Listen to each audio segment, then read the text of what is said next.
유통공룡 아마존이 국내에 온다고? 아마존 홈페이지에 한글 지원이 되면서 또다시 떠오르고 있는 아마존 국내 진출설. 소비자들은 아직까지 별 관심은 없지만 들어온다고 하더라도 굳이 거기 선택하진 않고, 하지만 업계는 벌써부터 긴장을 하는 모습입니다. 아마존의 강점인 많은 상품 수와 빠른 배송이 국내에서 먹힐 수가 없습니다. 유통공룡 아마존이 국내 시장을 바꿔놓을 수 있을까요? Welcome to Jurassic Park. 경제실험실에서 알아봤습니다. 안녕하세요. 경제실험맨 우영준, 김동호입니다. 선배, 이번 실험은 뭐죠? 예, 아마존이 한국어 서비스를 시작했는데 이것 때문에 한국 진출이 얼마 남지 않았다, 뭐 이런 얘기들이 계속 나오고 있거든. 그건 저도 봤습니다. 그래서 근데 팩트가 뭔가요? 진짜 진출하는 건가요?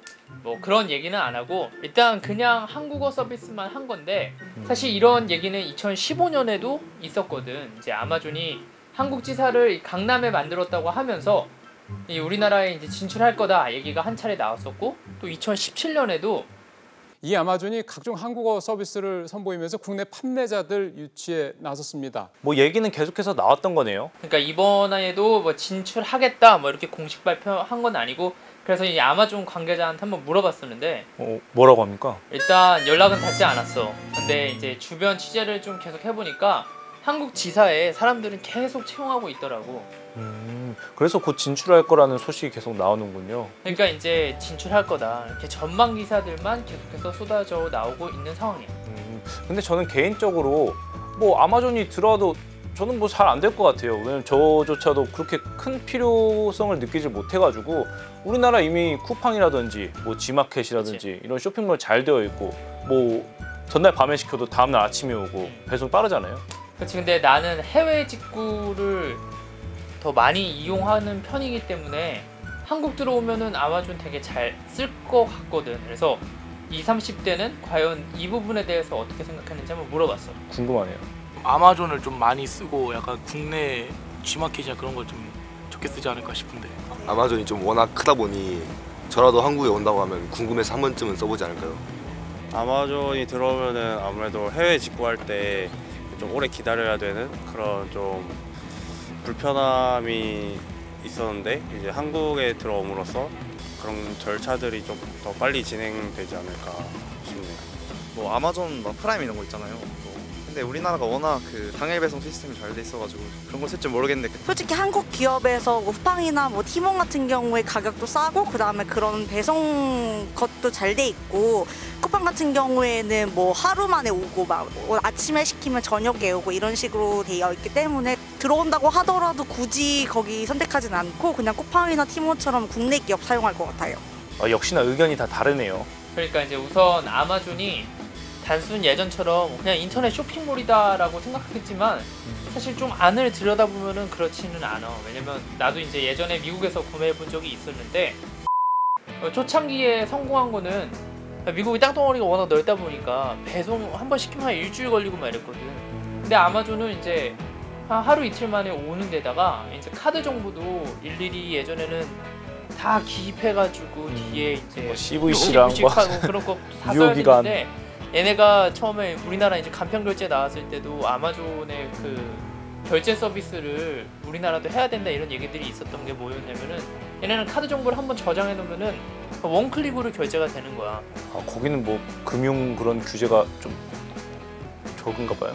적다기보다는 이 규제로 막지 않는 거지. 지금은 우리나라도 그 규제가 풀린 상황이기 때문에 뭐 지금 네이버페이, 저도 잘 쓰고 있죠. 카카오페이 쓰면 저장해가지고 한 번에 네. 원클릭 페이가 되잖아. 네. 이게 우리나라가 좀 늦긴 늦었지만 얘네는 이제 미리 할 수 있었던 거거든. 근데 그닥 우리나라에서도 이제 원클릭 페이가 이렇게 중요한 요소는 아닐 것 같고, 또 배송도 우리나라가 그렇죠. 새벽 배송. 새벽 배송 빠르잖아. 네.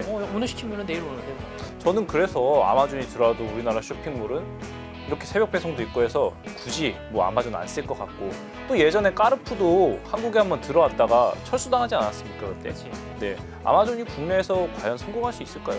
근데 이제 사실 오프라인 마트 이제 유통업계에서는 까르푸 얘기들을 되게 많이 하더라고. 왜냐면 과연 들어왔는데 안 됐잖아 어쨌든. 네. 우리나라 사람들이 이제 외면했으니까 이 길을 펴지 못했는데 아마존은 조금 이 상황이 다른 것 같아요. 일단 우선 전 세계가 이 제품을 판매하는 방대한 물건량, 뭐 예를 들어서 어떤 한 분이 취재하다가 알았는데 그 원서 영문책을 사려고 시켰다는 거야. 근데 그 박스가 좀 이상한 데서 와가지고 이제 뜯어보니까 그 인도에서 왔대, 그 책이. 그러니까 원래 그 출판했던 데가 인도인데 거기 본지에서 그걸 보냈다는 거야. 그런데다가 이제 밑에 보면은 제품 리뷰들 같은 것들을 이 미국 애들이 그걸 참 좋아하거든. 네. 왜냐면은 우리는 이제 제품 사려고 하면은 네이버 가서 뭐 블로그도 찾아보고 유튜브 가서 리뷰도 보고 하지만 이제 아마존 밑에 리뷰들이 양질의 좋은 리뷰들이 많다는 거거든. 네, 그래서 또 광고도 없고 이러기 때문에 결정타는 아마 해외 직구에서 나지 않을까라는 전망을 조심스럽게 할 수 있을 것 같아. 이제 우리나라에서도 계속 해외 직구하는 사람들이 계속 늘어나고 있잖아요. 그치. 그 우리나라 이제 지난해 상반기 해외 직구 규모만 13억 2천만 달러. 그러니까 우리 돈으로 한 1조 5천억 원 수준으로 이게 매년 늘고 있어. 근데 우리와 비슷한 케이스들이 좀 어디가 있을까라고 해서 봤던 데가 내가 일본이었거든. 일본의 경우도 아마존이 들어오면서 온라인 쇼핑몰의 시장 판도를 완전히 바꿔놨더라고. 그래서 2000년에 일본에서 처음 사업 시작했는데 2017년에 12조 7,300억 매출. 이렇게 일본 온라인 소매 시장에서 23% 라쿠텐 꺾고 1위. 현재 시장 1위를 이제 차지하고 있는 거지. 우리나라에서는 안 되라는 법은 없겠네요. 그래서 이제 사실 업계에서는 이게 우리나라에서 이커머스 시장이 워낙 치열하기 때문에 뭐 얘네들이 와도 그닥 잘 안 될 거다라는 시각이 많은데 뭐 이 얘기도 한번 들어봐. 아마존의 강점인 많은 상품 수와 빠른 배송이 국내에서 먹힐 수가 없습니다. 한국 소비자들이 아마존 같은 서비스를 뭐 국내에 있는 많은 온라인 쇼핑 기업들로부터 받고 있어요. 그리고 직구 같은 경우는 굳이 지금 한국에 들어오지 않아도 지금 미국에서 하고 있는 요즘에 한국어 패치가 깔린 것처럼 그렇게 하면 해도 충분하거든요. 아마존도 다른 사업자들과 어떤 동일한 수준이나 그거보다 조금 나은 수준일 수 있어도 아마존이 한국 시장을 독식할 수는 없을 거예요. 들어온다고 하더라도. 그래도 이분들 막상 아마존 들어오면 좀 후달릴 것 같은데요. 뭐 그렇지 그럴 수 있지 않을까라는 생각이 들긴 드는데 왜냐면 뭐 내 개인적인 생각으로는 아마존이 이제 좀 거대 자본이잖아. 예. 돈 투여해가지고 판매자들한테 뭐 이런 식으로 할 수도 있는 거야. 판매자들한테 팔면은 수수료 더 많이 떼줄게. 그리고 이제 더 많은 혜택을 주고 물건 가격도 아마 이렇게 프로모션을 많이 걸 거야. 우리나라에 들어오면 이제 우리 지금 보면은 넷플릭스가 그렇잖아. 네. 처음에 공짜로 보여주다가 몇 개월 지금은 무료.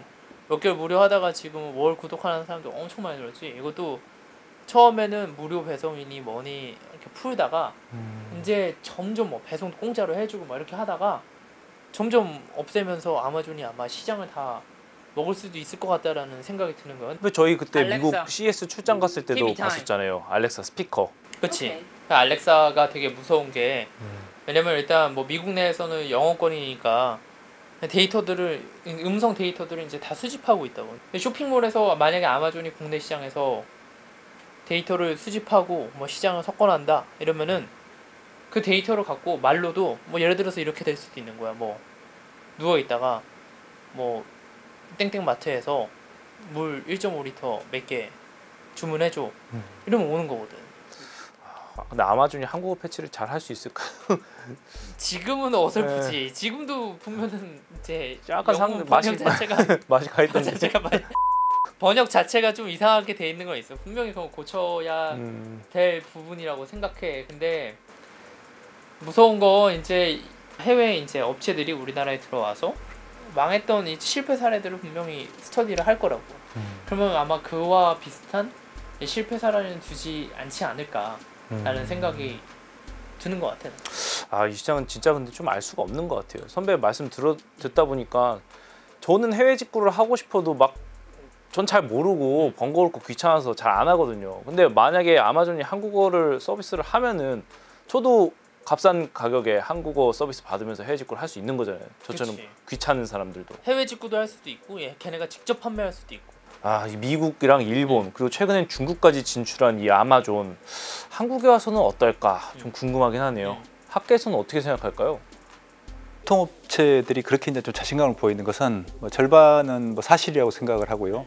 절반은 조금 잘못하면 좀 자만심, 오만함의 결과일 수도 있다고 생각을 합니다. 아마존이 만약에 한국 시장에 정말 의지를 가지고 해버리면 당할 수 없습니다. 하지만 아마존이 미국의 예를 들면 식품 회사를 인수하고 난 다음에 예를 들어 반값 세일, 뭐 2주일 동안 또 일주일 동안 뭐 인수기념 반값 세일을 해가지고 뭐 이제 동일한 업종, 식품 업종의 어떤 주가가 초토화됐던 그런 전례를 가지고 있습니다. 뭐 주가가 바로 폭락했으니 그래서 아마존이 한국 진출 기념 반값 세일 이런 거 한번 해버리면 정말 엄청난 규모의 마케팅 효과가 드러나게 되는 거고 그럼 소비자들이 아마존의 어떤 가격이라든지 아마존의 시스템에 대해서 학습하게 되는 그런 계기를 마련해 줄 수도 있기 때문에 결국 어쨌든 국내 업체들은 좀 경계심을 늦추지 않을 필요가 있습니다. 뭐 학계에서도 의견이 좀 분분한 것 같아요. 아직 뭐 국내에 진출해봐야 안다. 아니면 뭐 중국에서는 뭐 아직 뭐 이렇다 할 성과가 없으니까 한국도 마찬가지일 거다. 뭐 이렇게 되는데 막상 들어오면 또 판도가 바뀔 수도 있고 지켜봐야 될 것 같아요. 우선 아마존 쪽에서는 이제 국내 진출을 지금 할 거다라는 얘기는 정확히 안 하고 있는데 주변에 좋은 인재들이 한국 아마존 지사로 많이 갔더라고. 그러니까 해외 직구가 많은 국내 시장을 호신탐탐 노리는 거는 맞는 것 같아요. 그렇군요. 오늘 저희 머니랩에서는 유통공룡 아마존에 대해서 알아봤는데요. 머니랩 시청자 여러분, 저희 5,000명이 얼마 남지 않았습니다. 계속해서 좋아요와 댓글 부탁드리겠습니다. 지금까지 경제 실험맨 감사합니다.